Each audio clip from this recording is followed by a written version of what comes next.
umalis. Kaya may nakikita tayo, halimbawa, white lady. Yan. Hindi yun. Hindi tao na namatay yun. Yun ay masamang espiritu na nagpapakita sa atin para tayong iligaw. Naintindihan nyo ba? Pero isang nakakatuwa niya, pag ikaw ay tumanggap sa Panginoon, aalis yung demonyo, na sabi ng Hebreo, magkakaroon ka ng bantay na anghel. Kaya mapapansin nyo, si Lazaro, nung mamatay, hindi iniwan ng anghel. Naintindihan nyo ba? Hindi iniwan ng anghel. Kundi ang sabi diyan, doon sa launa natin, dinala sa piling, dinala ng mga anghel sa piling ni Abraham. Kaya pag namatay ka, ikaw ay mananampalataya, hindi ka iiwanan ng anghel. Pag yung kaluluwa mo, sasamahan ka ng anghel at dadalhin ka doon sa tinatawag na piling ni Abraham. Naintindihan ba ako? Hello? Andiyan pa ba kayo? Naunwa nyo ba? Kinukwento ko. So, meron nang mangyayari. Pero pag ikaw ay hindi tumanggap sa Panginoon, hindi mo sinuko ang buhay, pag namatay ka, iiwanan ka ng demonyo. Kasi yung demonyo, darating na araw, pupunta siya dito sa pagdurusa. So, ayaw mo na ng demonyo, bahala ka na sa buhay mo, tapos na ang aking ang mission ko sa iyo, magdusa ka, antayin mo na lang ako ron, sabi ng demonyo. Hello? Nandiyan pa ba kayo? Okay. So, tingnan natin tuloy yung kwento. Sabi riyan sa 27, at sinabi ng mayaman, kung gayon po ang mga Abraham, ipinamamati ko sa inyong papuntahin niyo si Lazaro sa bahay ng aking ama. Sapagkat ako'y may 5 kapatid na lalaki, paparoonin nga ninyo siya upang babalaan sila at nang hindi sila humantong sa dakong ito ng pagdurusa. So, ito ngayon, sabi ng mayaman, hindi pwede pumunta dyan si Lazaro. Kasi may banging nakapagitan. Upang ang mga narinig, di makaparinig, at ang mga narinig, di makaparinig. Ito ang isip ng mayaman. Naisip ng mayaman, meron siyang 5 kapatid. Hello?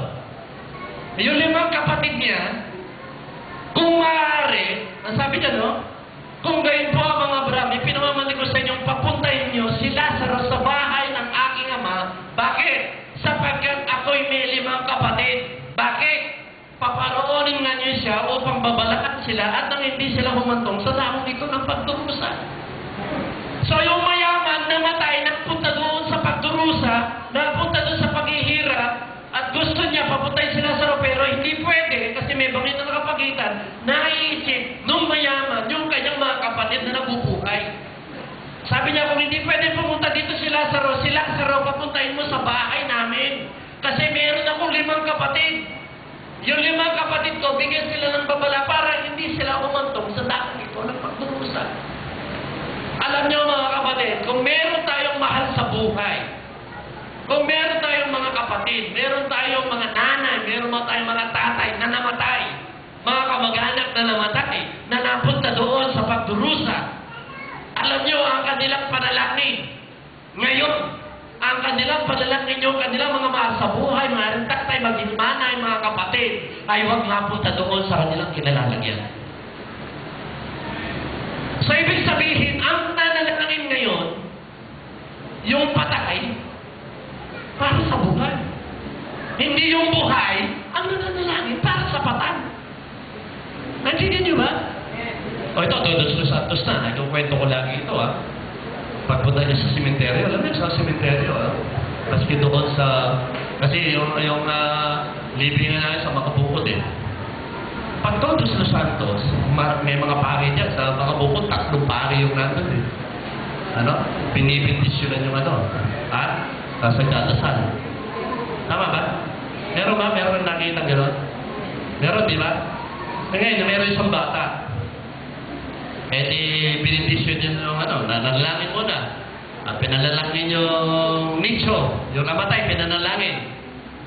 Nung pataas manalangin, sabi nung bata, sabi niya, Father, kasi nung mamatay ang tatay ko, 7 taon po ako. Nung mamatay ang tatay ko. Ako po ngayon 21 anyos na.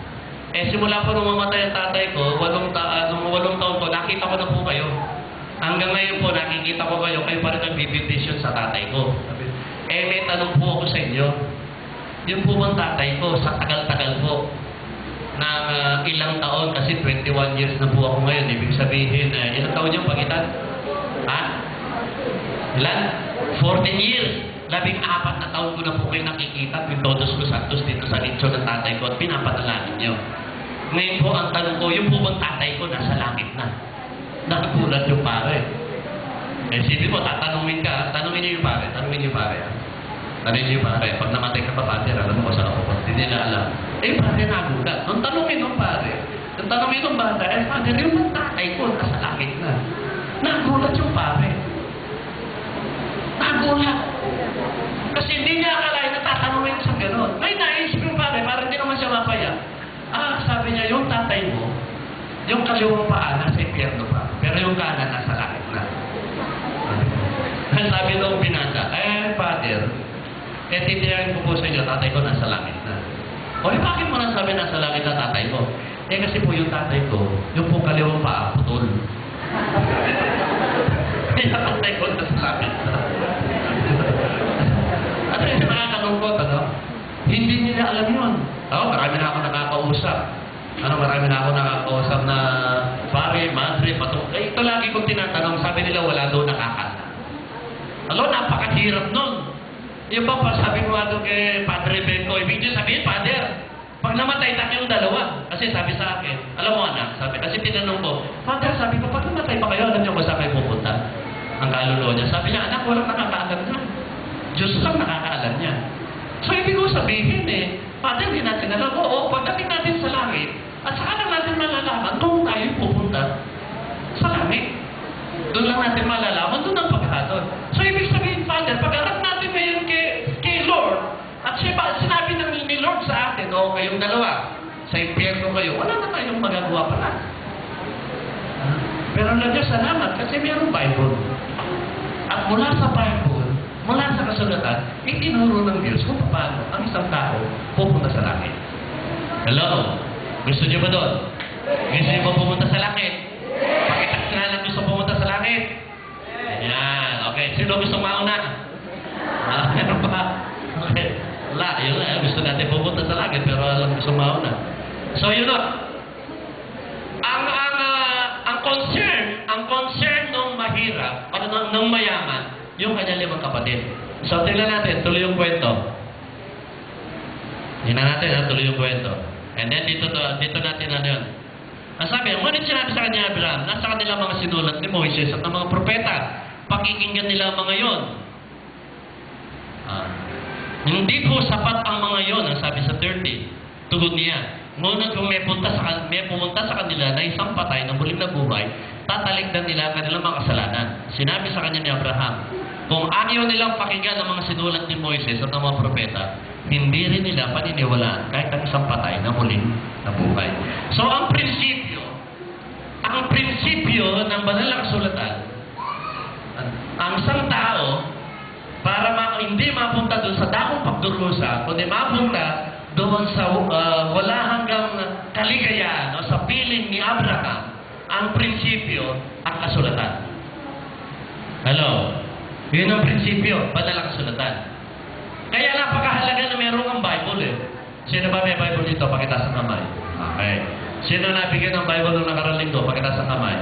Dala-dala niyo ba?